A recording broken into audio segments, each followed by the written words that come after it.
एक मुरली में बोला है अगर आत्मा सो परमात्मा है तो क्या सतो प्रधान परमात्मा तमो प्रधान में आते हैं?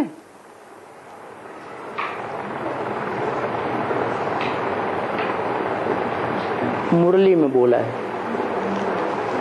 वो बोला नहीं है, कहते हैं पूछा है।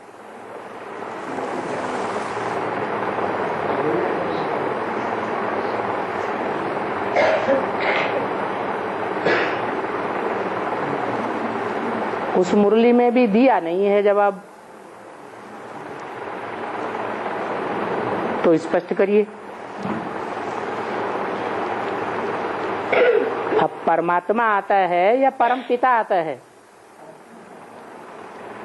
आता कौन है?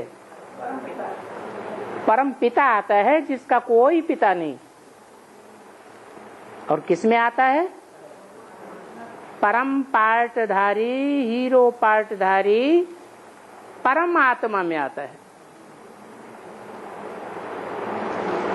जो पार्ट बजाने वाले हैं वो पार्ट बजाते बजाते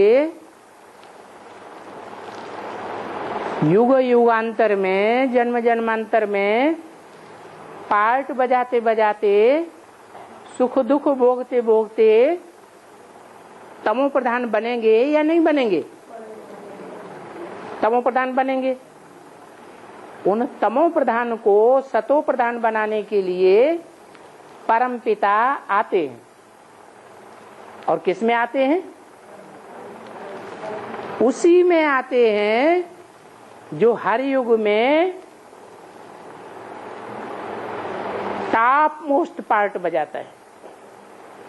सतयुग में सतो प्रधानता का पार्ट बजाता है, एवर लास्टिंग सतो प्रधान।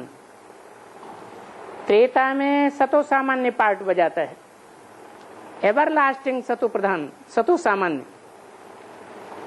द्वापर में रजो प्रधान पार्ट बजाता है, एवर लास्टिंग रजो प्रधान। और कलयुग में तमो प्रधान पार्ट बजाता है, एवर लास्टिंग तमो प्रधान। उससे ज्यादा तमो प्रधान और कोई बन नहीं सकता। जैसे कोई राजा का बच्चा है और प्रजा वर्ग में भी कोई कोई साहूकारों के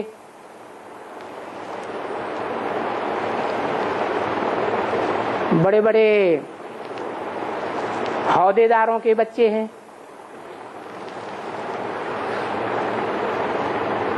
और वो सभी बच्चे खुदा न खास्ता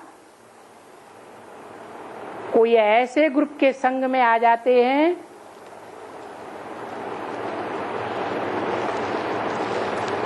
जो खराब ग्रुप है। चोर डकैतों के संसर्ग संपर्क में संग में आ जाते हैं। तो उन साहूकारों के बच्चों में, बड़े औहदेदारों के बच्चों में और राजा के बच्चे में क्या अंतर होगा? ज्यादा कौन गिरेगा? ज्यादा संग का रंग कौन लगे, किसको लगेगा? राजा के बच्चे को लगेगा।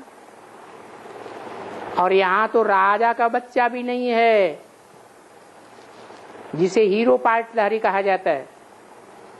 वो किसका पहला बच्चा है? राजा महाराजा बनाने वाले का बच्चा है।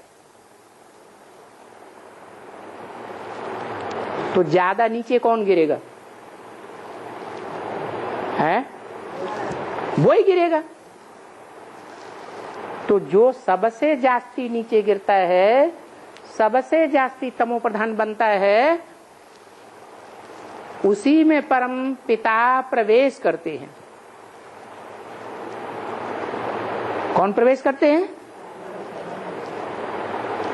वो प्रवेश करते हैं जिसका कोई भी पिता नहीं है।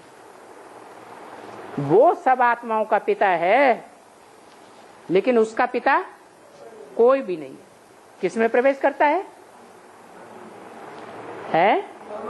परम पार्टधारी, परमात्मा पार्टधारी में प्रवेश करता है।